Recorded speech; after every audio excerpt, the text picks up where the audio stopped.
The truth is right here. You can't hide it anymore. I didn't mean for this to happen! Enough! Stay behind me! Everyone stay calm. Nobody move. In my previous life, the neighbor's kid poured rat poison into our drinking water. My whole family, 3 people, died in agony. His mother just said, "He's a kid. He didn't know better." Then they packed up and moved away. My grandparents on both sides died within the year. Grief took every one of them. When I opened my eyes again, I was 2 weeks back in time, before the poisoning. This time, they pay in blood. My name is Emily Carter. Everyone calls me Em. That pain, I never forgot it. No, I should say, I never forgot it from my last life. When I woke up, I felt like I'd been pulled out of water, soaked, hair stuck to my face, a metallic taste in my mouth. My heart was slamming against my throat. The ceiling was white. I stared at it for a full minute. There was a hairline crack running from the light fixture to the corner, like a dried-up riverbed. I knew that crack. It was my childhood bedroom.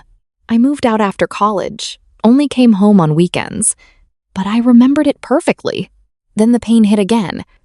Not in my body, in my mind. 10,000 needles, straight through my skull. I curled up, hands pressed to my head, and groaned. Then the images came. Not memories. More like something forcing its way in. I saw my mom take a sip of water, frown. Why does this taste bitter? My dad tasted it too. Yeah, something's off. I laughed it off. Old pipes, I said. We'll get someone to check tomorrow. Then came hell. My mom's stomach twisted first.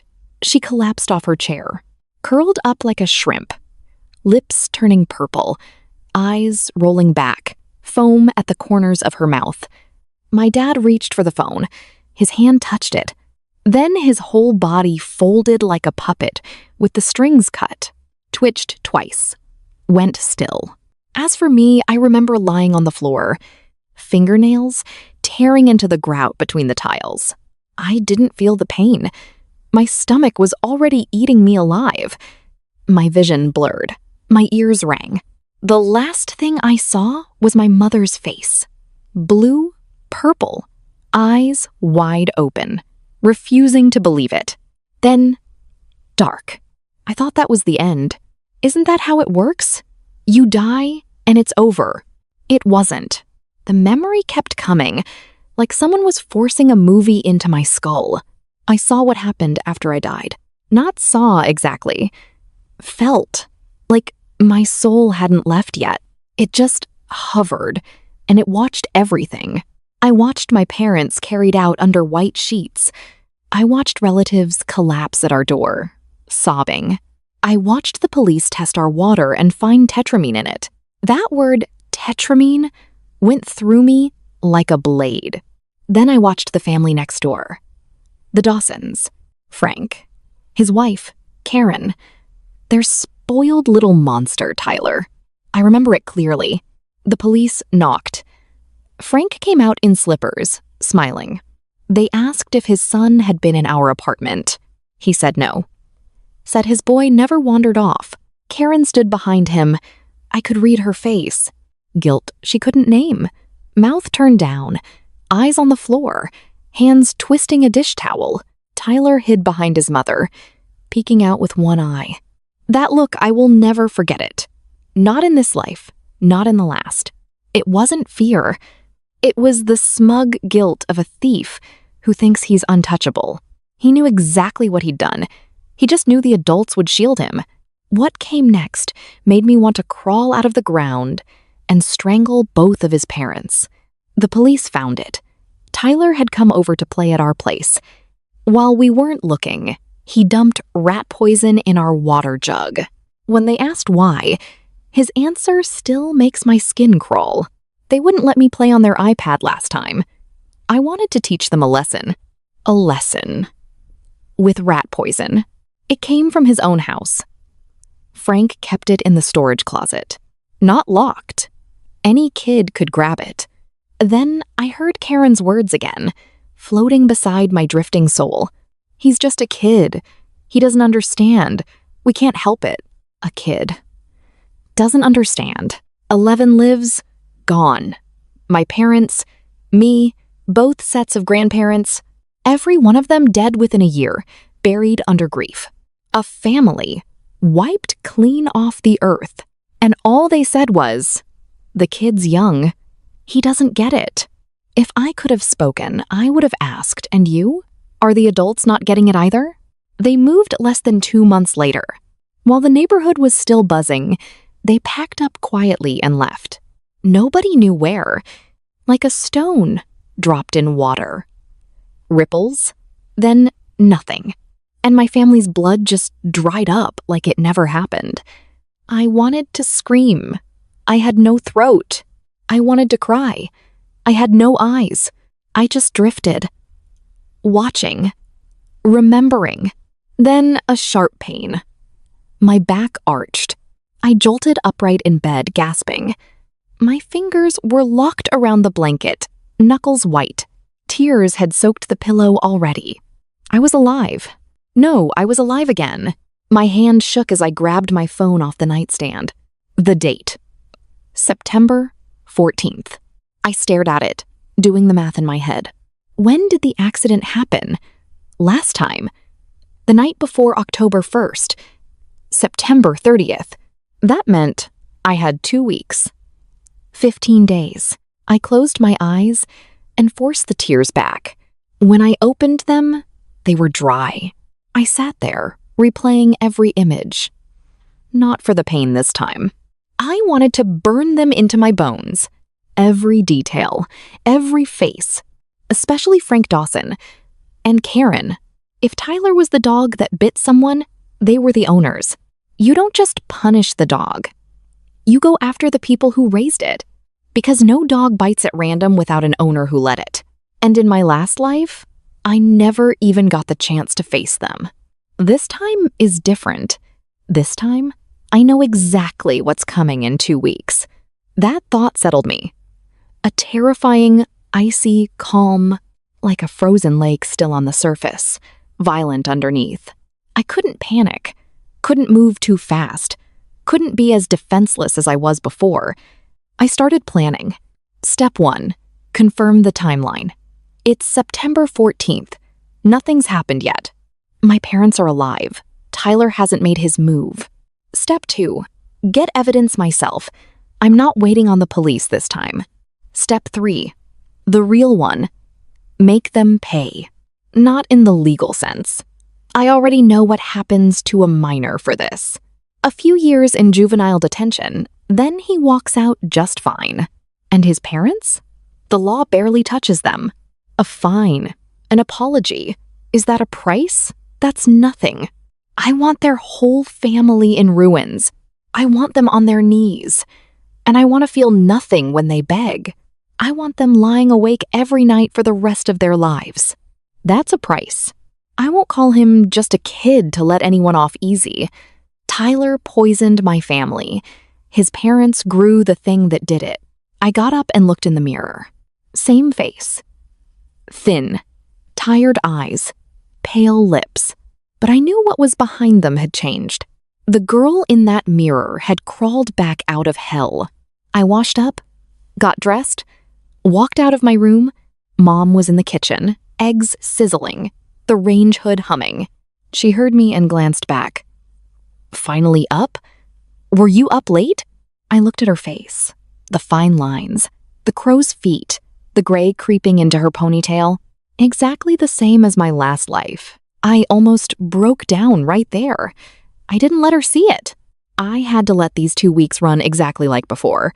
No suspicion. Yeah, watched a show too late, I said, and hugged her from behind. She jumped, then laughed, and tapped my hand with the spatula. How old are you? Go wake your father for breakfast. Dad was on the couch, reading glasses on, scrolling the news. I sat beside him. Hey, Dad. I looked at his white hair, his hunched shoulders, the rough hand holding the phone.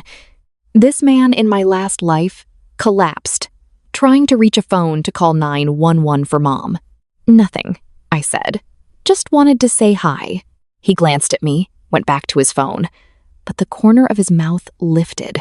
I sat there, listening to the eggs sizzle, the pages of his phone rustling. Sounds that vanished forever last time. Now they were right here, beside me. I told myself, nobody is taking them from me again. After breakfast, I went outside. Our building was old. The Dawsons lived right next door. I stood in the hallway, staring at their door, a worn welcome mat. 2 pairs of shoes scattered by the frame, 1 adult, 1 kid. I didn't knock. I just stood there, then turned and left. I needed to think through what I knew about them. Frank drove long-haul routes for a logistics company, rarely home more than a few days a month. Karen stayed home, no steady job, occasional shifts at the grocery store. Tyler was 2 years younger than me, but he'd been held back twice. Same grade as me. Junior year. That kid was infamous in our building. At 3, he dumped a neighbor's pet goldfish into a washing machine. Wanted to see if it could swim. At 5, he pressed every button in the elevator, then ran off laughing. At 7, he broke ground floor windows with rocks, just for the sound. By high school, it was fights. Theft. Lying. Never missed a chance. Every time, Karen said the same thing. He's just a kid. Why are you adults arguing with a child? Frank wasn't better. Once, when a neighbor complained, he snapped, "Mind your business. I'll handle my own son." Handle him? Where? Tyler grew up under one shield. He's just a kid, and it never once broke. His mother covered for him. His father took the blame. In his world, the word consequences didn't exist. So when he decided not being allowed on the iPad was a crime worth punishing, what was his first move? Retaliation. With the rat poison sitting in his own house, no lock, easy reach. Did he know it could kill? Maybe. Maybe he didn't care either way. For a kid who never faced consequences, that detail didn't matter. What mattered was the anger. The fallout was someone else's problem. I left the building and walked down the street. I knew every shop on it by heart. I'd walked this street 100 times last life. I went into an electronics store and bought a small hidden camera. Wide lens, long battery life. Connects straight to my phone.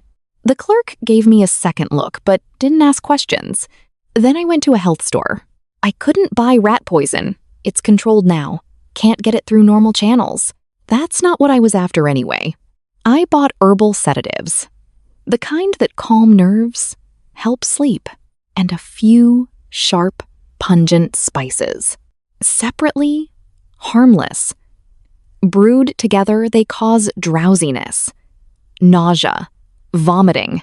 This was my first gift to the Dawsons. When I got home, I ran into Karen heading out for groceries. Floral shirt, curled hair, cloth bag on her arm. She smiled when she saw me. "Em, you're back." Been a while. Looking at that smile, my stomach turned. It was the exact smile she wore in front of the police last time. A smile that never reached her eyes. I smiled back. "Yeah, spending some time with my parents." "How sweet," she said, and walked off, slippers slapping the pavement. I watched her go, thinning hair at the back of her head, catching the light. I thought, Karen, enjoy these 2 weeks of peace while you still have them. Back inside, while my parents were out of the room, I set up the camera.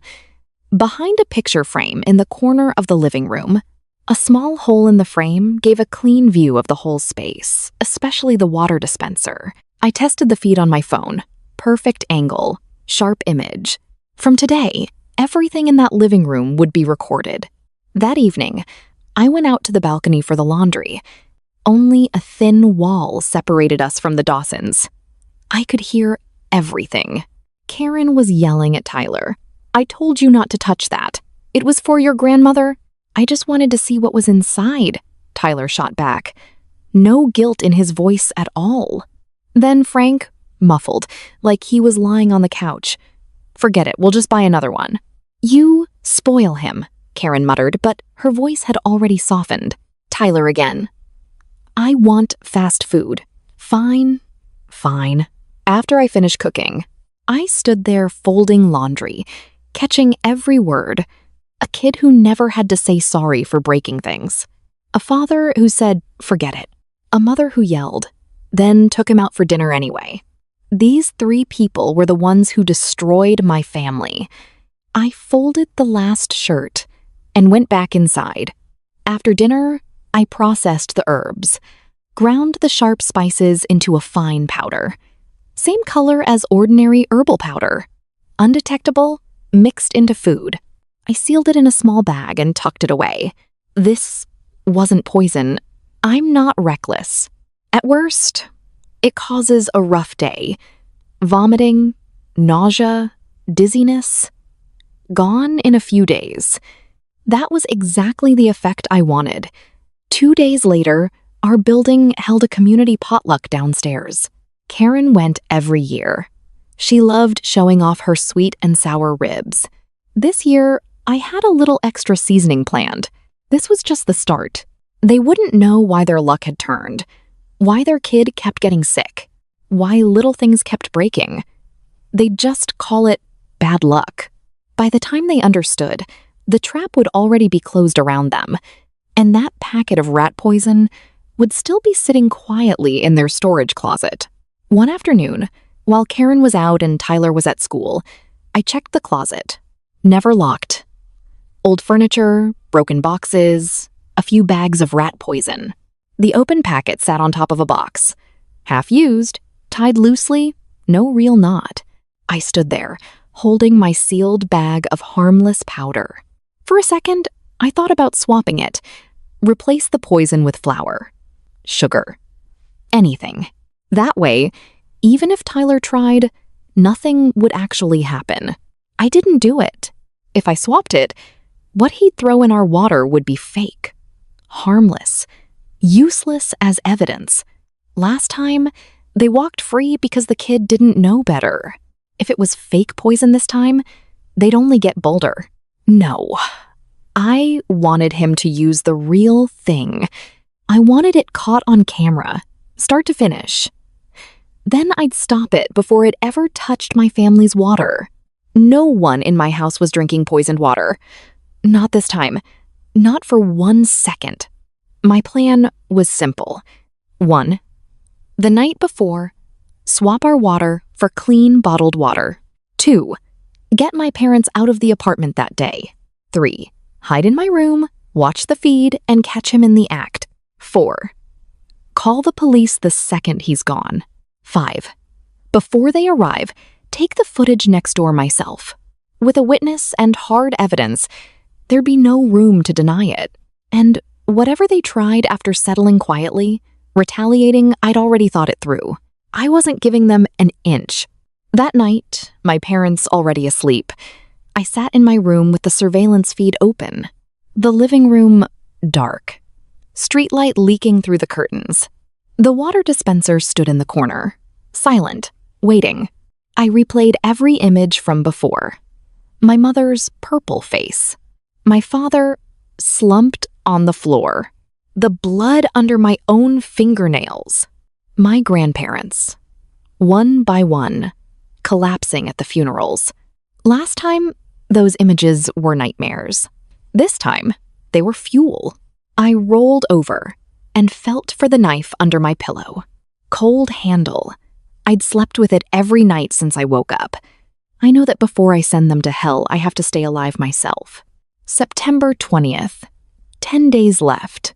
Every morning, first thing, I checked the feed. Nothing yet. Just curtains swaying in the breeze. But I couldn't relax. The tragedy happened on the 30th. That's just the outcome. I had no idea when Tyler actually started planning it. All I could do was stay sharp every single day. I went to the bank and pulled out my savings in cash. Then I booked my parents a 2-day trip to a nearby town. Leaving the 29th, back on the 1st, when Mom got the call saying she'd won the trip through a raffle, she was thrilled. Hummed in the kitchen all afternoon. There was no raffle. I paid for it myself. She could never know that. To them, This was just an ordinary 2 weeks. Their daughter home for a visit. A lucky prize. That's all it needed to be. September 22nd, the building held its dinner potluck. Long tables, red tablecloths, grills going in the courtyard. Karen showed up with her ribs, announcing loudly, "Come try this, everyone new recipe this year." A few older women crowded around, praising it. Karen glowed. I stood at the edge of the crowd, holding my mom's salad, watching her, expressionless. She picked up the shared tongs, took a bite, wiped grease off her chin, went back for seconds. I watched. Cold. Quiet. Around 4:30, Karen left to pick up Tyler from school. She didn't even lock the door behind her, just left it ajar. I stood at our own door, listening to her footsteps fade. I didn't go in. Last time, that family destroyed mine. I wasn't going to become a poisoner myself. What I needed was for everyone to see their family's recklessness and the consequences of it. I told myself, I bring them to judgment. I don't put myself there. The evidence wasn't ready yet. I couldn't let hate throw off my timing. Back at the potluck, Karen's smile started to falter after her fourth rib. Rubbing her stomach, pale, sweating. A neighbor asked if she was okay.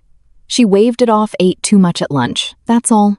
I stood nearby, taking small bites of my mom's salad, chewing slowly.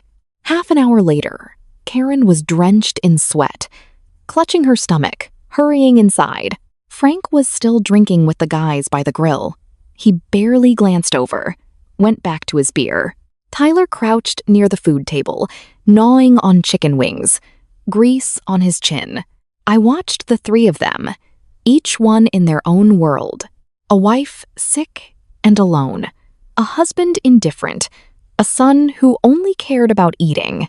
All their warmth saved for strangers, none left over for each other. Karen spent the whole night running to the bathroom. Couldn't get out of bed the next day. Face pale, drained. Frank told a neighbor she must have eaten something bad. I walked past them, didn't stop. Just let a small smile show. This was only the beginning. By September 25th, Karen had recovered, but she'd lost weight. Eyes sunken, walking unsteady. Groceries too heavy for her. I was watering plants on the balcony when she looked up and caught my eye. I smiled down at her. "Feeling better, Karen?" Much better, she said, voice still weak. "Must have eaten something bad. 3 days straight.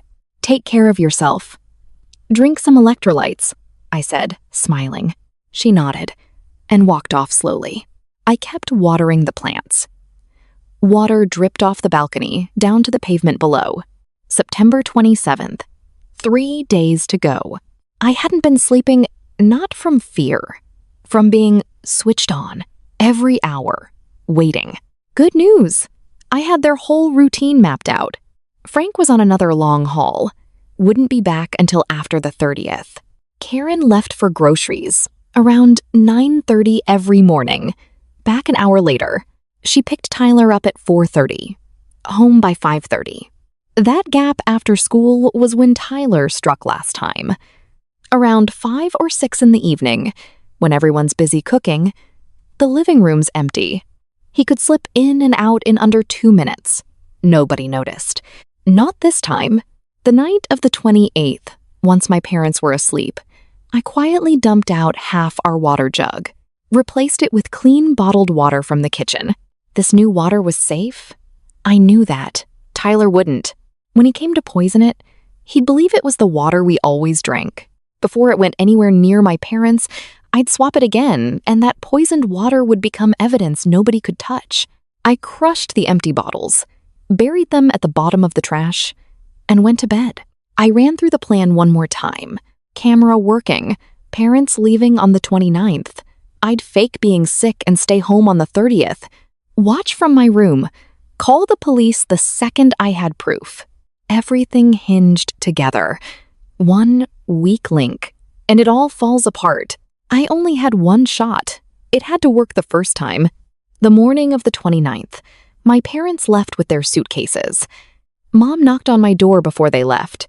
We're heading out. Eat something. Dumplings in the freezer. Lock up before bed. I nodded and watched them get into a cab.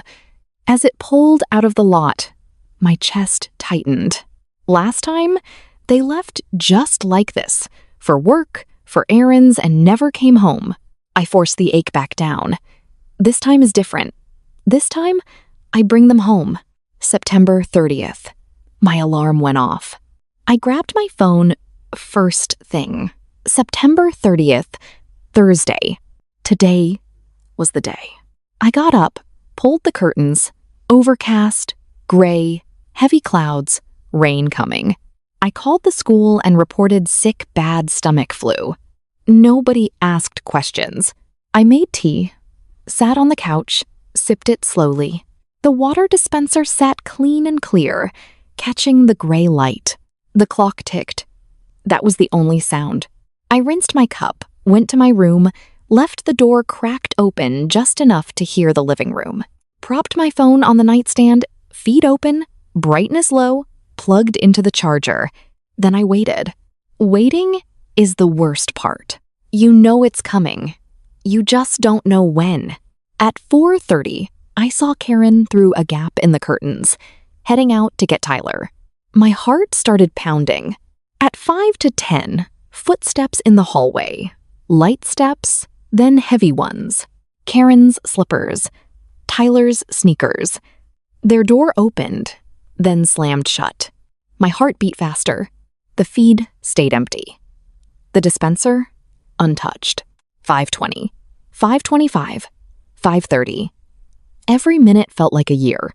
At 5:34, a faint sound at our front door. Not a knock, not a key. Someone turning the doorknob from outside. I held my breath. I'd left it unlocked on purpose. My parents were away. I was supposedly home, sick, asleep. No reason for the door to be locked. It opened a crack. Tyler's face peeked through. Checked left, right. No one in sight. He slipped his whole body through the gap.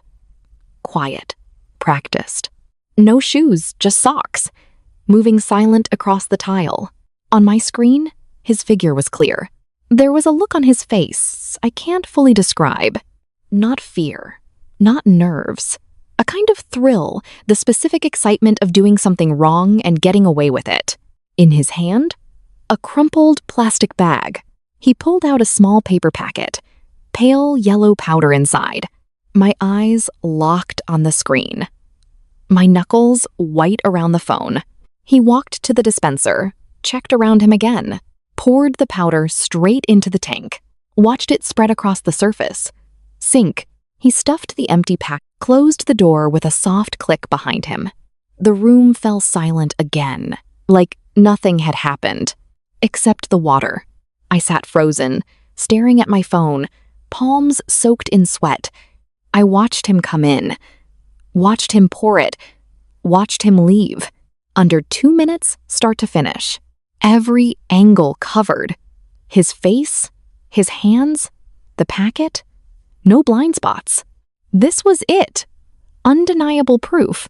I stood up slowly, legs weak not from fear, from everything hitting me at once. Anger, relief, grief, vindication, all tangled together, shaking through me. I walked into the living room, stood beside the water jug. Still clear, nothing visible on the surface. But there was a faint, bitter smell drifting off it, like almonds. Rat poison has a smell, if you know to look for it. Last time, my mom said the water tasted bitter. Because of this, I stepped back, then again, turned around and grabbed my phone to pull up the recording. Already saved to the cloud.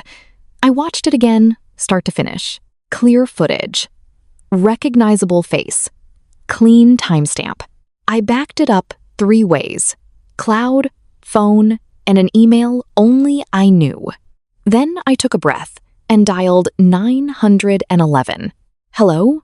I want to report an attempted poisoning. It's on camera. The person responsible is my neighbor's kid. The dispatcher's tone shifted instantly. What's your address? Are you safe? Has anyone had any of the water? I'm safe. Nobody drank it. I have the full video. He's right next door. Stay reachable. Officers are on their way. I hung up, palms sweating all over again. Then I did something the police might not love, but something I had to do. I copied the video onto a flash drive, plugged it into my phone, and walked next door. I knocked 3 times. Not too soft, not too hard. Karen opened the door, apron on, spatula in hand, oil still on her face. She saw it was me and forced out that same practiced smile. Em? What's wrong? Karen, I need to talk to you and Tyler. I'm in the middle of cooking. Can it wait? Get him out here. Her smile froze, then dropped. A tired edge crept into her eyes. What did he do this time? Not what's going on, what did he do this time? Like she already expected it. Get him, I said. Let's all talk. She turned and called into the apartment. Tyler! Get out here! He shuffled out in slippers, still on his phone. He looked up, saw me, and a flicker of guilt crossed his face, gone in an instant, replaced by his usual attitude. What do you want? Didn't even bother with hi. I turned my phone around and played the video. Tyler walking in. The dispenser, the powder, the pour. Karen's face went from confused to shocked to pale to something I can't quite name, fear tangled up with rage. What is this? Her voice came out dry, strangled. 5 minutes ago, I said, your son snuck into my apartment and put something in our water. Want to guess what? Karen spun toward Tyler. He stumbled back, nearly dropping his phone.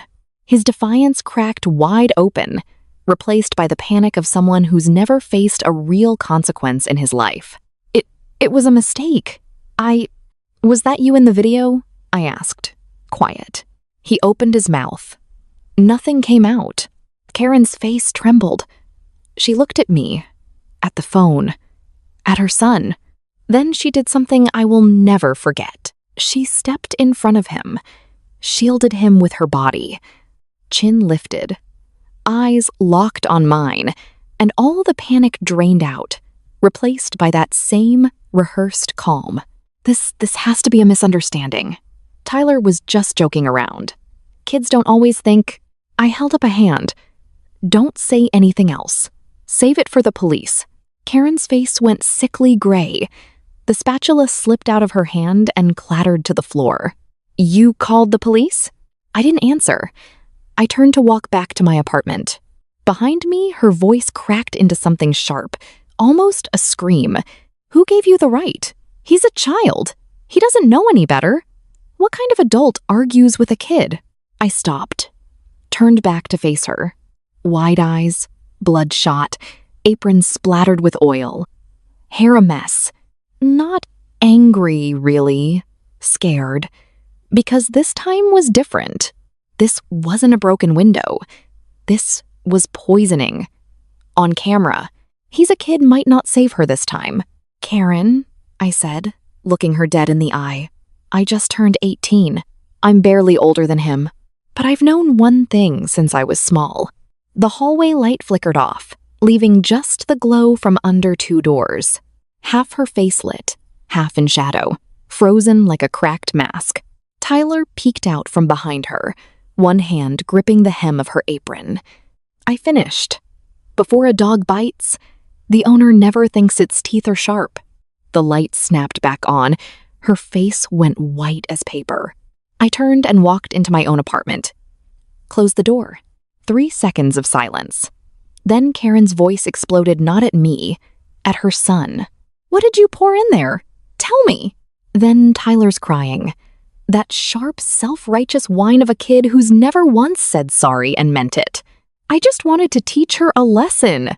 That stuff doesn't kill anyone. I leaned against my door. Eyes closed. Doesn't kill anyone. Last life, that exact belief killed my whole family. And both sets of grandparents after them. My fists clenched, nails cutting into my palms. I didn't open the door. I knew the police were already on their way. The real fight hadn't even started yet. They arrived fast, Less than 10 minutes after my call, sirens, brief and quiet. Then 2 cruisers pulled up outside. Red and blue light flickering against the building. Through the peephole, I watched 3 officers come up. The one in front, mid-40s, calm face, radio on his belt. Clearly seen this before. 2 younger officers behind him, one with an evidence case. I opened the door and waited. A few neighbors had already gathered in the hall. Mrs. Patterson leaning over the railing. Mr. Coleman peeking through a cracked door. The Dawson's door was shut tight, but I could hear muffled voices. A woman crying. "You call this in?" the lead officer asked. "Yes, someone poisoned my water dispenser." "Walk me through it." I pulled up the video and handed him my phone. About 20 minutes ago, my neighbor's son came into my apartment and poured an unknown substance into our water.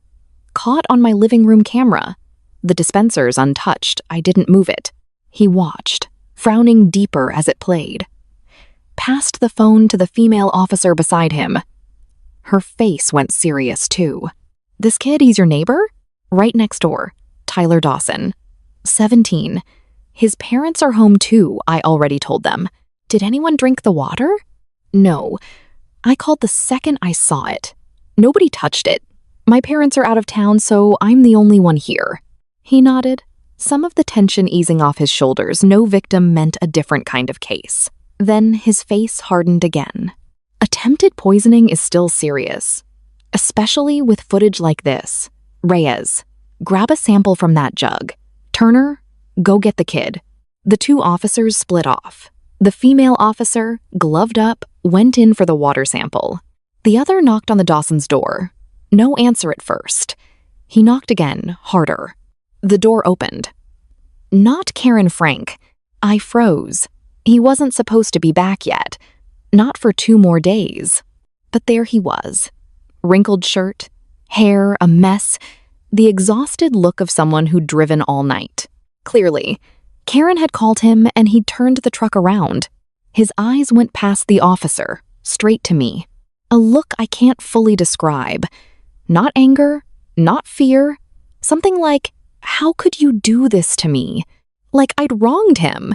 He turned to the officer, forcing a smile, the exact same fake smile Karen wore whenever Tyler messed up in front of the neighbors. "Officers, this has gotta be a misunderstanding. He's just being a kid. Nothing serious." "You're Tyler's father?" The lead officer cut in, calm. Yes. Can we talk inside? There's a whole crowd out here." "No need. We have footage of your son entering someone's home without permission and putting an unknown substance in their water supply. We need him to come in for questioning. Bring him out, please." Frank's smile cracked. Panic slipped through. He's 17. He's still a kid. You can't. 17 is old enough to be held responsible under the law, the officer said flatly. "Please cooperate." That landed on him like ice water. Frank stood frozen, mouth working, no sound coming out. Behind him, Karen appeared in the doorway, eyes red, face streaked with tears. Gripping her apron so hard, her knuckles went white. "My son didn't poison anybody. That video's fake. She made it up." The officer ignored her, eyes still on Frank. "Bring him out. If you don't cooperate, we're authorized to enter." Frank's jaw worked a few more times. Then he turned and called into the apartment. "Tyler, come out here." A long pause. Tyler finally shuffled out from the back room, head down, refusing to look at anyone. All his usual attitude gone. Cornered, twitchy, eyes darting everywhere. The younger officer stepped forward, a hand landing on his shoulder. "Come with us for questioning, son." "I'm not going!" Tyler jerked away, stumbling back behind his mother. "Mom, I'm not going! I didn't poison anybody. That video's fake." "Did you hear him?" Karen clung to her son like a lifeline. "He said he didn't do it! You can't do this to a child!" The lead officer sighed, the kind of tired that comes from seeing this exact scene too many times. "We'll review the footage at the station. Right now you're obstructing us, and that only makes it worse for him. He's a minor. If he cooperates, the court takes that into account." The word landed heavy. The court, this wasn't a neighborhood dispute anymore. This was a criminal case, headed to trial. Karen's face drained white. She started shaking, gripping Tyler's hand, tears spilling silently now. Not the performance kind. Real. Terrified. Frank, do something. Do something. Frank stood there, ash-faced, saying nothing, hands clenching and unclenching at his sides. Finally, he spoke. Cooperate with them. I'll come too. He never once looked at me. Like avoiding my eyes meant none of this was real. The officers led Tyler out. Karen followed, still in her apron and slippers. Frank walked last, pausing beside me for half a second. I felt his stare. I didn't return it. He kept walking. His footsteps faded down the hall. The gathered neighbors started drifting back to their apartments. Mrs. Patterson passed by, muttering, "That boy needed discipline a long time ago," before heading upstairs. I shut my door and walked back to the living room. The female officer had finished collecting samples, 3 sealed vials, all labeled. She handed me a form. "Keep this. We may need the full footage as evidence. Don't delete or edit it. We won't take your phone for now." She paused, tone softening. "Be careful staying here alone. Even with the suspect in custody, you're still in the building. Call us if anything happens." "Thank you," I said. "I will." I locked the door behind them and walked back to the water jug. The level had dropped slightly, about what 2 sample vials would take. A faint film of dust floated on the surface, the last trace of the dissolved poison. I leaned in. That bitter almond smell was still there. This was the poison that killed my entire family. Last time. Now it was evidence. I straightened up, stood in the middle of the room, and started laughing softly. Almost silent, from somewhere deep in my chest. Tears came with it sliding down, salty on my lips. I did it. I actually did it. The footage was recorded. The police came. He was taken in. Everything was going exactly to plan. But I couldn't celebrate yet. This was only step 1. Tyler was a minor. Even caught red-handed, minors rarely get real sentences. A good lawyer, just a prank defense, weak parenting excuses he could walk with community service. And Frank and Karen? Last time, not one hair on their heads got touched. They just moved to a new city and started over. And buried the whole thing. That wasn't the outcome I wanted. I wanted every one of them to pay. The next day was a holiday, supposed to be for family. The Dawson's apartment was dead silent. No running footsteps, no yelling, no truck engine. Around 10 that morning, a police car pulled up. 2 officers went inside. Later, I heard Karen on the phone in the hallway, voice low, thinking no one could hear. The hallway carried every word straight to my door. Don't hire just anyone, get the best lawyer there is. Money isn't the issue. That family's trying to shake us down. That video's probably fake. Anything can be faked these days. I leaned against my door, smiling coldly. Go ahead. Get an expert to verify it. That footage came straight off my home camera. Unedited, time-stamped, backed up in the cloud. Any forensic tech could confirm it in an hour. But she was right about one thing. Money wasn't the issue. Frank's trucking income was decent, and they still owned property back where they were from. A few $100,000 for a legal fight wasn't out of reach for them. If they went all in on lawyers and connections, this might not go the way I wanted. I couldn't rely on the law alone. The law could punish Tyler. It couldn't touch his parents, but I could. Word traveled fast. Within a day, the whole building knew. The corner store owner grabbed my arm on my way in, eyes lit up like she'd found gold. I always knew something was off with that kid. Stole from my shelves last year when I told his mother. She called me petty for arguing with a child. Now look, poisoning. That's attempted murder. I smiled, said nothing, paid, and left. By afternoon, people were messaging me on social media, asking if something happened in our building. Someone sent me a link to a local community forum post. Teen in local apartment complex poisons neighbor's water caught on camera. Short post. All the key details. Neighbor's kid. Poisoning. Police involved. Suspect in custody. The comments were already past 100. A minor did this? Terrifying. Where were the parents? If true, that's a felony. Everyone blaming the kid, the real problem's the parents. You raise what you get. I scrolled through calmly. I hadn't posted this. Must have come from a neighbor who knew, or a leak somewhere. But for my plan, this was a gift. Public outrage is a snowball. You just need to give it one good push downhill. I screenshotted the post and every comment. The next morning, an unfamiliar number called. A man, maybe in his 40s, said he was attorney Gary Wells, hired by the Dawson family. I'd like to discuss the case. As it stands, this could still be treated as a minor's careless mistake. My client is open to a settlement. We're neighbors. After all, court's bad for everyone. What are the terms? Compensation for emotional distress. A commitment to discipline the boy going forward. We can negotiate the number.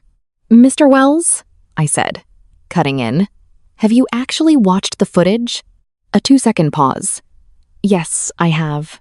Then you know this wasn't careless. He came prepared. Slipped into my home while I wasn't watching. Poured the powder in deliberately. Is that negligence to you? The legal classification for a minor still... One more thing you should know. I cut him off. The poison he used came from his own house. There's still half a bag of it sitting in their storage closet. Same brand. The police already collected it for comparison. Silence stretched on his end.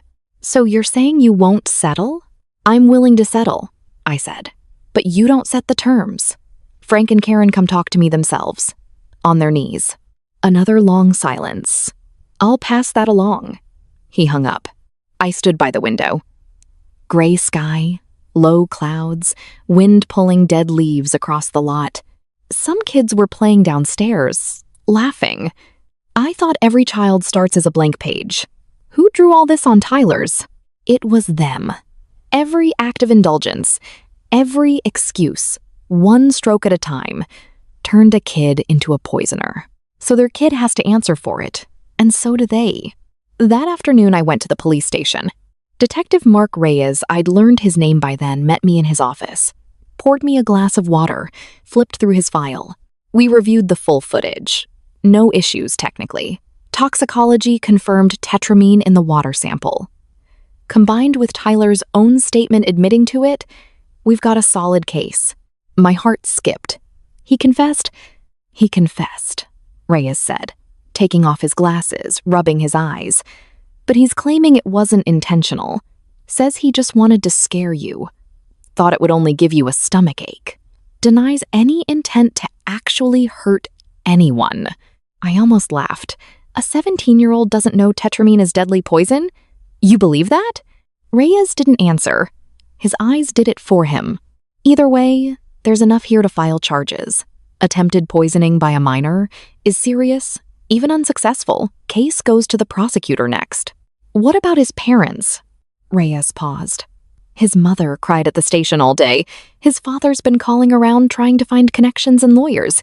Same story every time. He sipped his water, calm as if discussing the weather. Some people walk around with their heads high until something happens.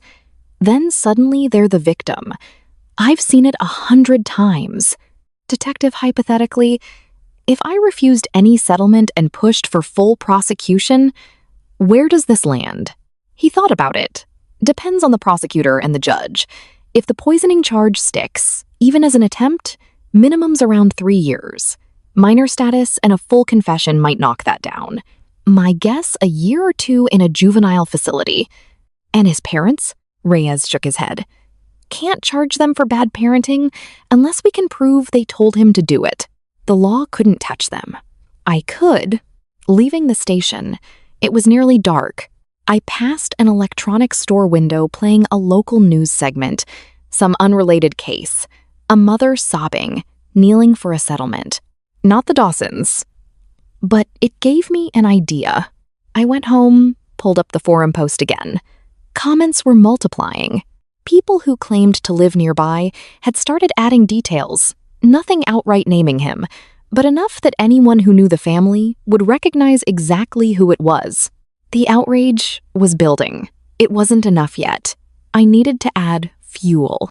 I found the clearest screenshot from the footage, Tyler holding the packet, pouring it in, ripples spreading across the water. His face, unmistakable. I posted it to my own social media. My neighbor's kid broke into my apartment while I was out and poisoned our water dispenser. Caught it all on camera. Police already have the case open. His mother told me, "He's just a kid. He doesn't know better," and offered to pay me off to make it go away. I said no. If your water was poisoned, would you forgive that? Within 30 minutes, the comments exploded. Classmates, coworkers, people I barely talk to. Some horrified, some asking which building, some sharing it straight into group chats. The parent group at the local school picked it up.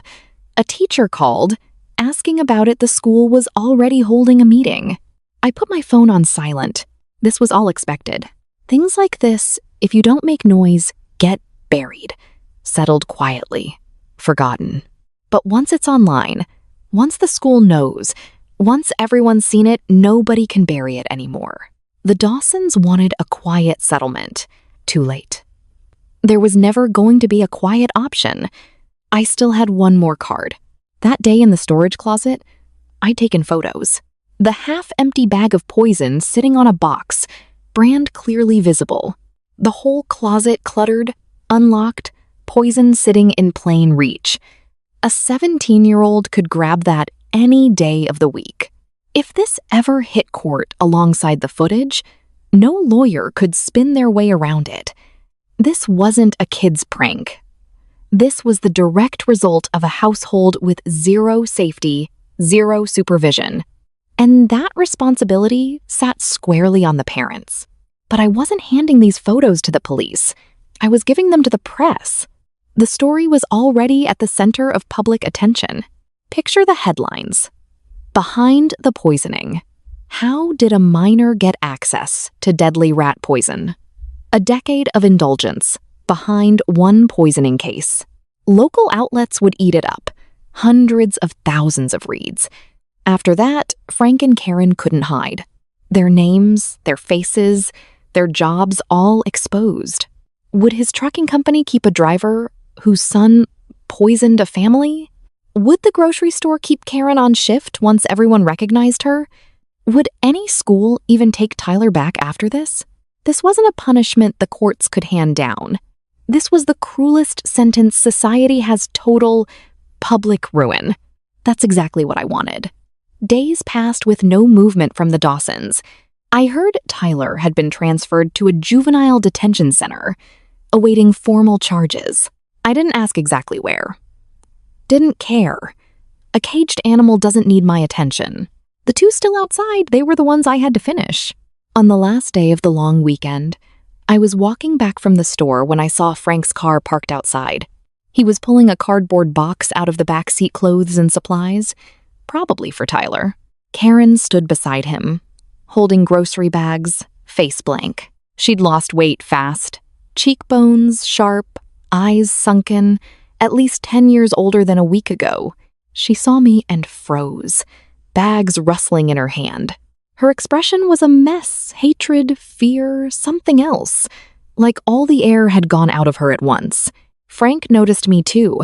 Set the box down, straightened up. Heavier bags under his eyes, unshaven.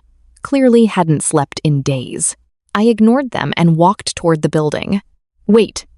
Frank's voice, low, controlled, forced through his teeth. I stopped. Didn't turn around. Are you happy now? His footsteps closed the gap behind me. My son's locked up. The school's talking about expelling him. We can't leave the house without someone staring.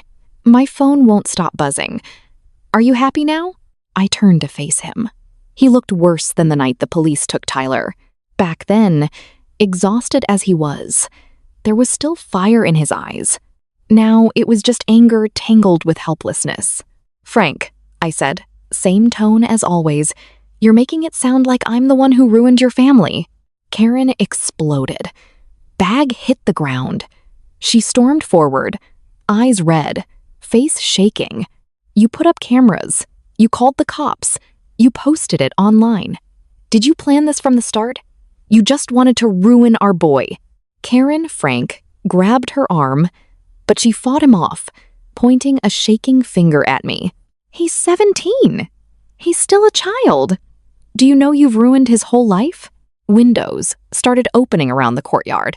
Neighbors leaning out to watch. Our building has no privacy. Everyone knows everything within 10 minutes. I looked at Karen, calm. I ruined his whole life? My voice stayed low, only she and Frank could hear it. "Do you know what dose he put in that water?" "Enough to kill a family of 3, with plenty to spare. If I hadn't caught it, my parents and I would be in a morgue right now. Would you still be standing there telling the police he's just a kid?" Karen's mouth opened. Nothing came out. "Where were you when he did it?" I took a step closer. "You were cooking. He was in front of the TV. Your son took poison from your own closet and walked it into my apartment while you were one wall away, completely unaware. Is that parenting? That's negligence." Frank's face changed, not from anger, from something landing exactly where it hurt. His grip on Karen's arm loosened. His throat worked. "I've thought about this a lot the last few days," I said, looking between them. "Did Tyler poison my family because he was born broken, or because you two built him that way?" Silence. 5 full seconds. Then Karen's head snapped up, staring at me. Her lips moved before the words came. "We'll pay. Whatever it takes. Just sign the settlement. Anything." Even as she said it, hatred stayed in her eyes, but her mouth had already surrendered. I'd heard that tone from her before. Every time she apologized for her son, sorry with her mouth. Why is everyone making such a big deal of this in her eyes? I looked at her and felt something close to exhaustion. Not physical, something deeper. "How much do you think a life is worth? His future matters. My family's 3 lives don't?" She didn't answer. Her face did. To her, the world had 2 categories, her son and everyone else. His future was everything. Other people's lives were bargaining chips. I stopped wanting to talk to her at all. "I won't sign anything. Don't come find me again." I turned and walked into the building. "You'll regret this," Karen shrieked behind me. "You think my son's staying locked up forever? I've got the best lawyer in the state. He's a minor a year, 2 years tops. Then he's out. We'll see how you handle that." I didn't look back, didn't slow down. Once inside, I shut the door and leaned against it, eyes closed, breathing. I already knew everything she'd said. Gary Wells wasn't cheap, and Frank had already listed their old house for sale to cover the fees. I'd pieced that together, gossip, the property manager, small details online. If they went all in, given Tyler's clean record and the attempt not succeeding, they could realistically land a suspended sentence. But that math didn't account for public opinion. And my last card was still in my pocket. That night, I organized everything I had. Photos of the poison in the closet, taken weeks earlier while Karen was out. Screenshots from the footage Tyler entering, opening the packet, pouring it in. His face unmistakable in every frame. A full timeline, the poisoning, my call, the arrest, backed by timestamps and police records. I bundled it all with a link to the original forum post and sent it to Ryan Mitchell, an editor at a local outlet, the older brother of a friend from college. Their page was one of the top local accounts in the city. They'd run pieces before on parental accountability in juvenile cases, right in their wheelhouse. I sent it at 10 that night. Ryan called an hour later, said he'd gone through everything. He asked 3 questions. Were the closet photos legally obtained? Could they use the footage if certain parts were blurred? Would I do an interview? I told him, The photos were taken in a common area. Door unlocked, no trespassing involved. The footage was mine, and I authorized its use. I'd do a phone interview, no camera. He said okay, then asked something off his list. Why are you doing this? Why not just take a settlement and move on? I thought about it. Because some things can't be fixed with money. He went quiet for a second. Understood. Then he hung up. 3 days later, the article ran. Headline: He's just a kid inside a textbook case of juvenile crime. Long piece. 5 sections. The case itself laid out in full footage: police response, the suspect's background, neighbor testimonies, years of Tyler's behavior, years of his parents saying the same 4 words. A photo of the poison bag in the storage closet, front and center. Caption: The poison the suspect grabbed from an unlocked closet at home. Legal analysis: Could guardians be held liable in cases like this? And it closed with one question: what if there had been no camera? By noon, the piece had 500,000 reads. Top comments were brutal.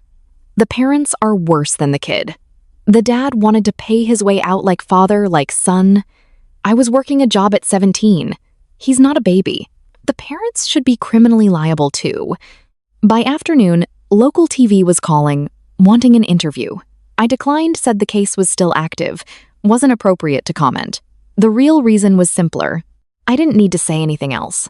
The avalanche was already moving on its own. That evening, I watched from the balcony as a news van parked below. A reporter knocked on the Dawson's door. It cracked open. I heard Karen's voice, hoarse, barely human. Stop filming. We're not doing an interview. Door slammed. The reporter stayed, interviewing a few neighbors instead. Mrs. Patterson, shaking her head at the camera. That boy needed real discipline a long time ago. I stood behind the curtain, watching, face still. That night, I couldn't sleep. Not from excitement, not from guilt. Just a strange, hollow feeling like climbing a mountain only to find the view wasn't what you imagined. Cold wind at the top. I sat up, scrolled through old photos. My parents at the train station before their trip. Mom in a new scarf. Dad standing tall beside her. Both of them smiling. No idea what their daughter was doing back home. I stared at Mom's smile a long time. Last life, she died with foam at the corners of her mouth. This life, she was smiling at a train station, wearing something new. I did all of this for that. I don't regret it. Still, I didn't sleep until almost 3. October 12th.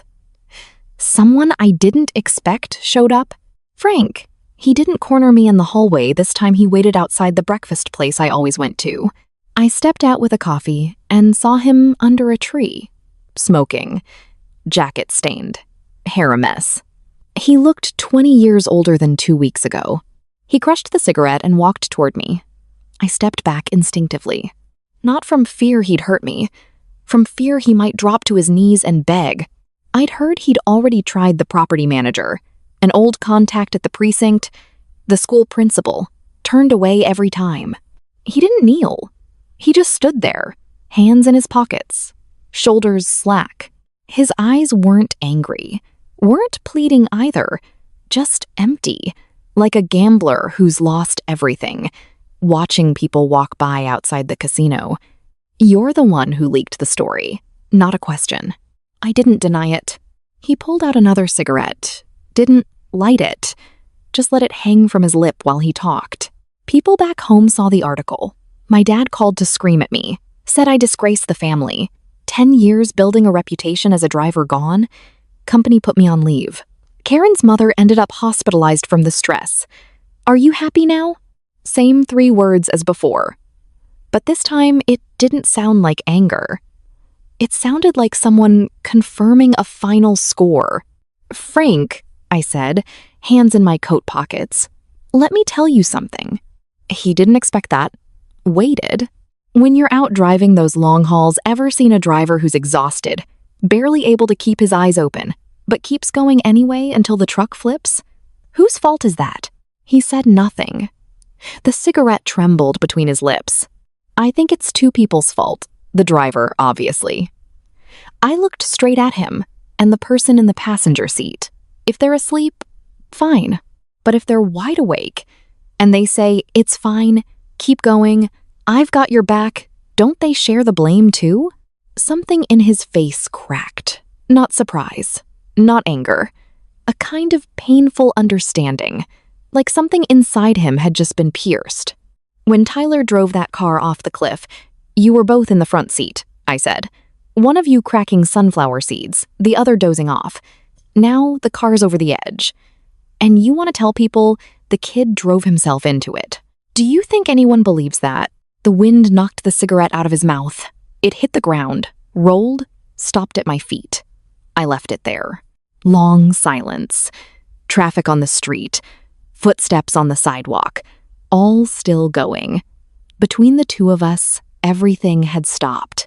Finally, his voice came out cracked, like there was cotton in his throat. What if Karen and I turn ourselves in? I froze for a second. I bought the poison. I never locked it up. Raising him wrong, that's on both of us.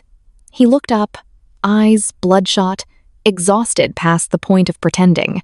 If we go in, take responsibility. Own it all. Could you give him a lighter sentence?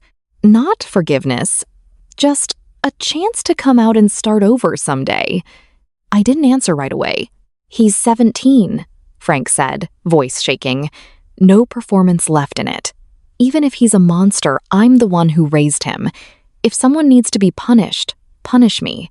I stood there, and what I felt was more complicated than I expected. Not pity. I was sure of that. Frank never once showed pity to anyone his son hurt. All he ever cared about was his own blood. But something he said stuck with me. If Tyler served a year or two and came home, that wasn't the end of anything. He'd carry the label of poisoner out into daylight and keep living. And his mother would still be at the door, still cooking, still saying, "It's fine, come home." That's not real revenge. Real revenge was tearing the family apart from the inside resentment, blame, the whole structure collapsing under its own weight. If Frank and Karen turned themselves in and admitted their negligence publicly, this stopped being a kid poisoned someone. It became parents failed so badly their kid became a poisoner. No lawyer could clean that off them. And while Tyler sat in juvenile detention, he'd hear from other kids exactly why he was really there. Not because of what he did, but because his parents failed him. That's when the family would truly be finished. I won't stop you from turning yourselves in, I said, picking the cigarette off the ground and dropping it in a trash can. But I'm still not signing anything. The last bit of light in Frank's eyes went out. I picked up my coffee and walked away. A few steps later, I glanced back. He was still standing there, head down, shoulders caved in, like a tree bent over by wind. 2 days later, word came. Frank and Karen had walked into the police station themselves, admitted to improperly storing hazardous chemicals and failing to supervise their minor child.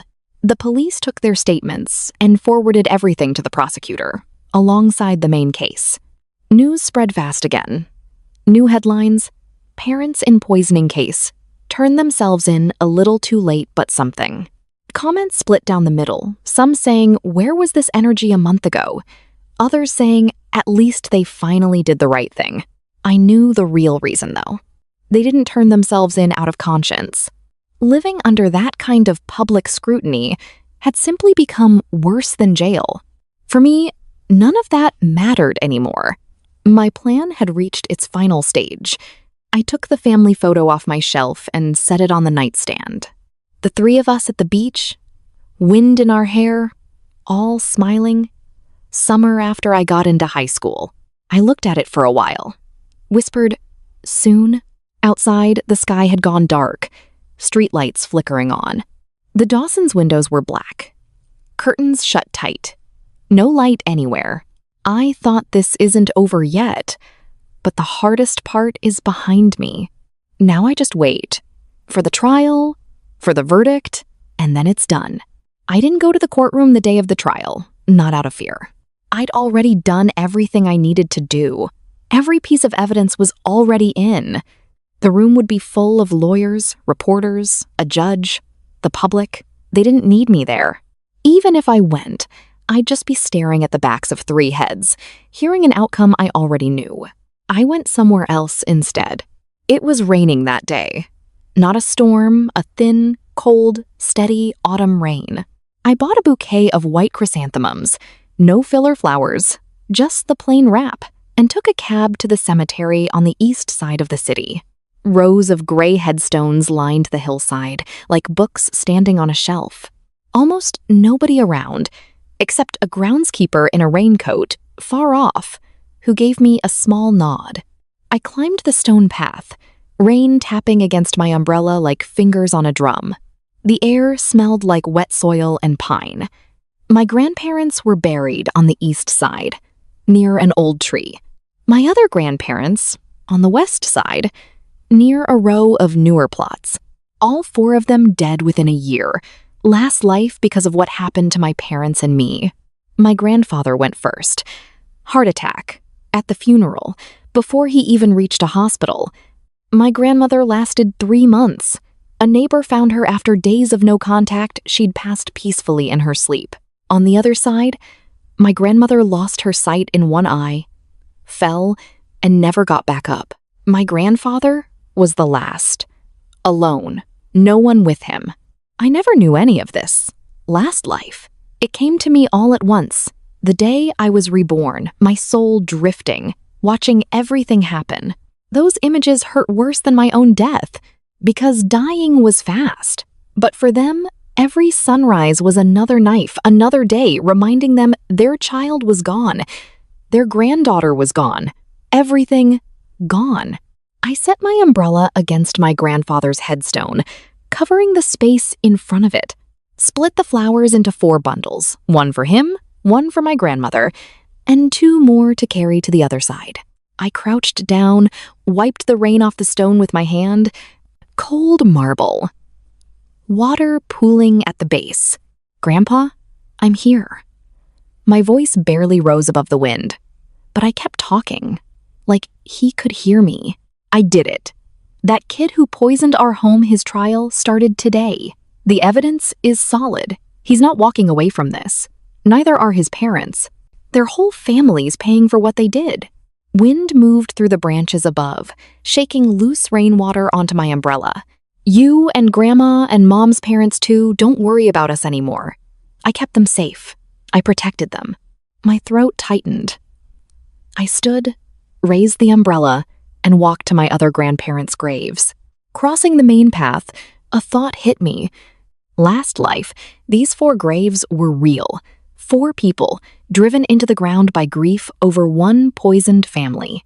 And the family responsible just packed up and moved on, changed cities, kept living.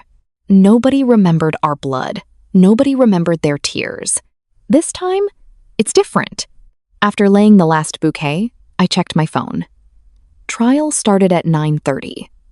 It was past 11 now, should be well underway. I texted Ryan. Any update from the trial? He replied fast. Yeah. Tyler pled guilty. Cried so hard on the stand he could barely get words out. His parents were in the gallery, Mom crying the whole time. Prosecution's asking for 2 years in juvenile detention. Defense is pushing for 1. No verdict yet. Might take a few days. I put the phone away and looked at my grandmother's headstone. 2 years. 1 year. The number barely mattered to me anymore. Because I knew the real sentence for Tyler wasn't happening inside that facility. It was waiting for him outside. When he gets out, the world will have moved on without him. His classmates in college, neighbors gone. The family house sold to cover legal fees. His father, no job. His mother, recognized wherever she tries to work, let go before her first shift ends. And worst of all, the way his own parents look at him will have changed. Not their precious boy anymore, the one who burned the family down. That's a sentence no prison hands out, and it's 100 times worse. The rain eased up. I closed my umbrella, let the last of it fall on my hair. Standing among the 4 headstones, I felt something settle inside me, quiet, finally. Not gone, just at rest. I stayed a long time. By the time I left, it was past 1. The rain had stopped completely. A crack of pale blue broke through the clouds, sunlight catching on the wet stone like scattered glass. I didn't go straight home. I walked past the courthouse. Almost empty by then, just 2 cleaning staff mopping the steps. I stood across the street, looked up at the building for a while, then turned and walked away. The verdict came 3 days later. Lighter than the prosecution wanted, harsher than the defense fought for. Tyler, 18 months in a juvenile facility, plus civil damages. Frank, fined for improper storage of hazardous materials. Karen, no criminal liability. But the judge's written opinion didn't hold back on criticizing her negligence as a guardian. More coverage followed. Most comments called the sentence too light. Some said, "At least he's actually going in." Not nothing. I didn't comment anywhere. My part was done. Revenge was finished. But some things mattered more than revenge. 3 days after the verdict, my parents came home from their trip. I met them at the station. Mom pulled me into a hug immediately. "You've lost weight. Have you been eating?" Dad rolled his eyes at me from behind the luggage cart. "You're a grown adult. Take care of yourself." But he was smiling. Carrying their bags to the car, Mom stopped and studied my face. "Em, why are your eyes so red?" "Didn't sleep well," I said, smiling, loading the trunk. I never told them. Not the surveillance, not the poison, not the police, not the trial, none of it. They'd spent 2 weeks in the mountains, hot springs, old town streets, buying Mom a new scarf, Dad a new razor. They were living their lives. They deserved that. In the cab home, I leaned against Mom's shoulder, eyes closed, the street blurring past outside the window. "Mom," I said, "I'm going to come home more from now on." She paused, then smiled, stroking my hair. "Where's this coming from, huh?" I didn't answer, just held her arm a little tighter. Back at the building, I helped carry the bags in. At the stairwell, I stopped. A notice was posted property management, listing the unit next door for sale, warning neighbors that agents and buyers might be coming through. I read it once, then kept walking. Past the Dawson's door without looking at it. No shoes outside anymore. No sign anyone lived there at all. Karen moved out a few days after the sentencing, back to wherever she was originally from. Frank finished his last route with the company, then left the state. Nobody's heard from him since. And Tyler is still in the juvenile facility right now. Standard uniform, standard haircut, lights out at 9. By now, he's probably figured out that the world isn't going to keep forgiving him. That's enough. Inside, I helped unpack. Mom pulled out a bag of snacks from her hometown trip, told me to try them. Dad dug a new knife out of the suitcase, showing it off to Mom like a trophy. I watched them bicker and felt the corner of my mouth pull up on its own. After dinner, I offered to do the dishes. Hot water running, suds piling up, the TV murmuring in the other room, Dad already snoring on the couch, Mom next to him cracking sunflower seeds. I washed each dish slowly, hands turning pink in the heat. That warmth settled something in me. This was what being alive felt like. Something I never got to feel again. Last time, once done, I went back to my room and pulled up the surveillance app one last time. The dispenser, still sitting quietly in the corner. Warm light on the floor. I deleted the app. I'd leave the camera behind the frame, didn't need it anymore. I texted Ryan. "Thanks for helping with the article. This is over now. No need to follow up." He replied with a thumbs up, then asked, "So what's next for you?"